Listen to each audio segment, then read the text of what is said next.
Hello students, welcome to CUET Adda 247। मेरा नाम है अवनीश त्रिपाठी। आज मैं आपके सामने एक बेहद खास, इंटरेस्टिंग और इंफॉर्मेटिव सेशन लेकर मौजूद हूं। आज के इस सेशन में हम लोग बात करने जा रहे हैं द सीयूईटी 2023 सोशियोलॉजी सिलेबस, उसका स्ट्रेटेजी, और हम आपको एक क्या बड़ा सरप्राइज देने वाले हैं इसकी बात भी मैं सेशन में करूंगा। देखो स्टूडेंट्स, अगर आपने sociology as a domain subject opt किया है तो आपको सबसे पहले पता होना चाहिए कि सोशियोलॉजी का सिलेबस क्या है। What exactly is the syllabus of sociology. दूसरी बात, सोशियोलॉजी का दूसरे सब्जेक्ट के साथ कितना अच्छा इंटरेक्शन है, जो आपको कितना आराम या कितना आसान कर देगा सीयूटी 2023 का एग्जामिनेशन। ये भी मैं बीच बीच में आपको थोड़ा सा गाइड करूंगा। और लास्ट में आपकी स्ट्रेटेजी, अब आखिरी के 30 दिन जो बच गए हैं एग्जाम से पहले, उसमें क्या होगी और अड्डा 247 आपकी कैसे मदद करने वाला है कि आप अपने सोशियोलॉजी के एग्जाम को बिल्कुल आसानी से क्रैक कर सको। तो एक झलक में फटाफट आपको दिखा देता हूं कि सोशियोलॉजी ने इस बार जो एनटीए ने सिलेबस जारी किया है सोशियोलॉजी के लिए, वो क्या होने वाला है, क्या क्या इंपॉर्टेंट उसमें टॉपिक्स आने वाले हैं, कौन कौन से महत्वपूर्ण टॉपिक्स हैं जो आपको देख के जाने हैं, जो आपको पढ़ के जाने हैं। इसमें कोई दो राय नहीं है कि 12th का बहुत बड़ा पार्ट या लगभग 90% से ज्यादा पार्ट जो है वो सोशियोलॉजी का या किसी भी सब्जेक्ट, डोमेन सब्जेक्ट का सिलेबस है। लेकिन थोड़ा सा अप्रोच बदलना जरूरी है। हर एग्जाम के लिए क्या होता है, एक अपना अप्रोच जरूरी है। Every examination needs some other different approach, needs some other strategies. और बोलते हैं ना, हमको चाहिए फुल इज्जत, तो उस एग्जाम को देनी पड़ती है फुल इज्जत। वो इज्जत क्या देनी है, क्या स्ट्रेटेजी करनी है, उसके बारे में बात करेंगे। तो इफ यू स्टार्ट, द पहला पॉइंट इसमें है कि स्ट्रक्चर ऑफ इंडियन सोसाइटी। ये बहुत जाना जरूरी है। और देखो बच्चों, ये एक ऐसा सब्जेक्ट है ना जो आपके क्या है, डे टू डे लाइफ में इनकलकेटेड है, जो आप क्या कर सकते हैं, अपने आप के साथ, अपने सोसाइटी के साथ कनेक्ट कर सकते हैं। इसलिए ये सब्जेक्ट न सिर्फ एग्जाम के लिए बल्कि वैसे भी बहुत इंटरेस्टिंग और जरूरी हो जाता है। तो इंडिया की सोसाइटी का स्ट्रक्चर कैसा है, इसके अलावा इसमें हम बात करेंगे कि इंडियन सोसाइटी में colonisation, nationalism, class and community, यानी कि कैसे अंग्रेजों ने हमको गुलाम बनाया, औपनिवेशवाद जिसको कहते हैं, कॉलोनियल, हमारे देश में क्लास या कम्युनिटी या समुदाय किस प्रकार का है। डेमोग्राफिक स्ट्रक्चर, यानी जो पॉपुलेशन और एज का एक तरह से पूरा स्ट्रक्चर है वो कैसा है, उसकी बात करेंगे। Rural urban linkage and division, जो ग्रामीण और शहरी लिंकेज है और जो विभाजन है, इसकी भी थोड़ी बातचीत करेंगे। इसके अलावा will talk about social institutions, continuity and change. तो जो सामाजिक संस्थाएं हैं, सोशल इंस्टीट्यूशन है, वो क्या क्या है, ये भी एक इंपॉर्टेंट फैक्टर इसमें बनेगा।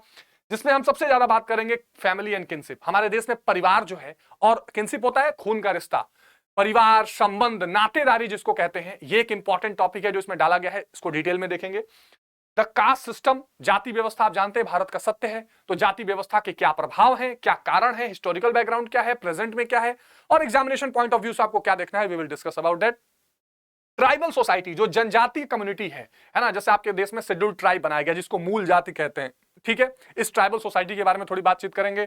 Market as a social institution, बाद में किस प्रकार एक प्राचीनतम काल से होते हुए एक पर्यावरण के हिसाब से समाज को चलाते हुए कैसे बाजारवाद की तरफ हम बढ़े हैं, और बाजार भी कैसे अब एक सच्चाई बन गई है या कैसा एक इंस्टीट्यूशन समाज का बन गया है, इसको भी देखेंगे। That again going to be very important topic and interesting topic.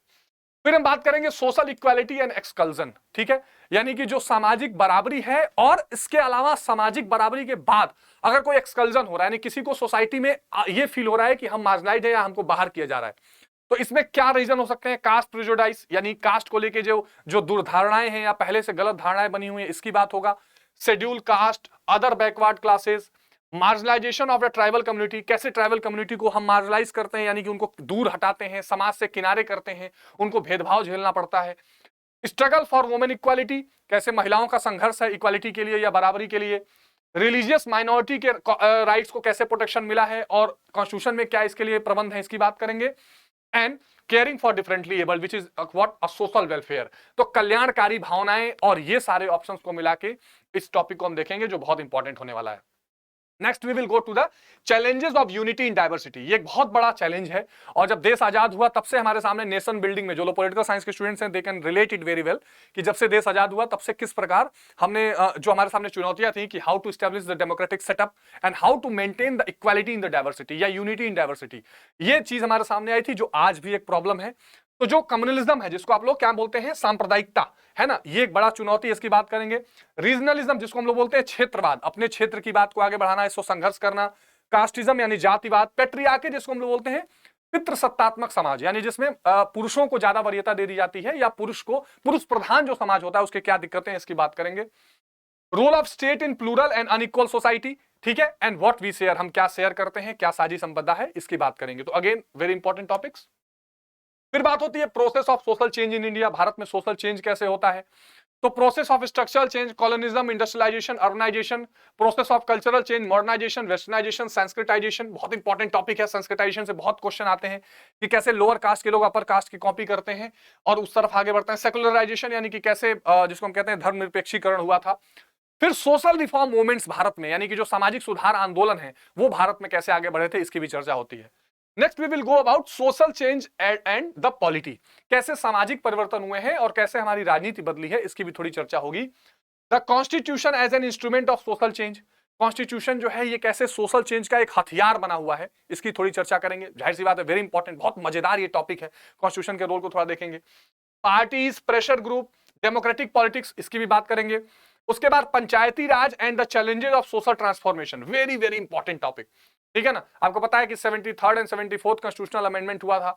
73rd से हमने पंचायती राज को एस्टेब्लिश किया 1993 के आसपास, और उसके बाद हमारे यहाँ जो संविधान में उपबंध बनाए गए, जो संविधान में प्रावधान बनाए गए हैं, जो उसके लिए व्यवस्था की गई है, उसने कैसे सोशल चेंज को एक सपोर्ट किया है, चाहे वो वुमेन्स राइट हो या लोगों के लोकल बॉडीज में अपने आप को एस्टेब्लिश करने की बात हो, इन सारे मुद्दों पर बात करेंगे, वेरी इंपॉर्टेंट टॉपिक, ठीक है।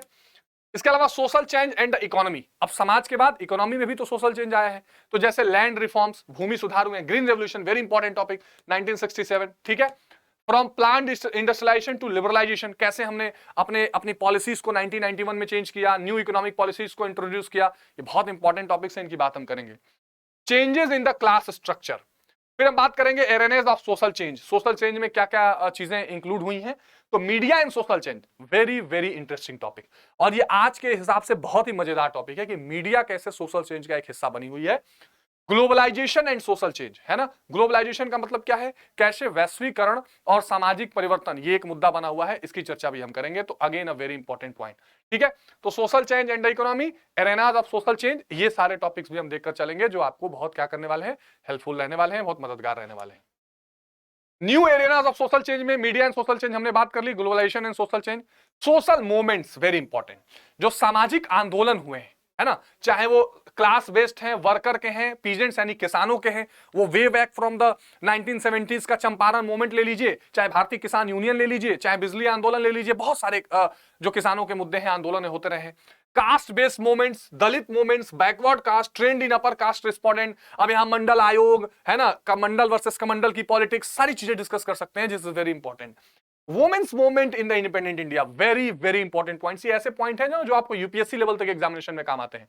तो आप समझ सकते हैं कि आपका जो सीयूटी 2023 का सिलेबस है कितना रिलेवेंट है और कितना इंटरेस्टिंग है, इसको पढ़ने में कितना मजा आएगा। ट्राइबल मूवमेंट्स की बात करेंगे, इन्वायरमेंटल मूवमेंट्स की बात करेंगे, चाहे वो टेहरी डैम का मूवमेंट रहा, चाहे वो चिपको आंदोलन रहा, चाहे नर्मदा बचाओ आंदोलन रहा, ये सारी चीजें हम क्या करेंगे इस सिलेबस में देखने वाले हैं। तो ये आपका 10 यूनिट्स में 10 यूनिट में पूरा का पूरा सिलेबस बांटा गया है, जिसको आपको सीयूईटी 2023 में अटेम्प्ट करना है या लेकर चलना है। अब स्टूडेंट्स एक बहुत इंपॉर्टेंट कहानी ये आती है कि लास्ट के 30 डेज में अब हमारी स्ट्रेटेजीज क्या होने वाली है, ठीक है, लास्ट के 30 डेज में हमारी स्ट्रेटेजी क्या होने वाली है। देखो, दो चीजें होने वाली हैं, ये तो कंफर्म जान लो कि इतने डिटेल्ड सिलेबस को आप एक साल में जैसे 12th में पढ़ते आए हैं वैसे तो करेंगे तो नहीं होगा।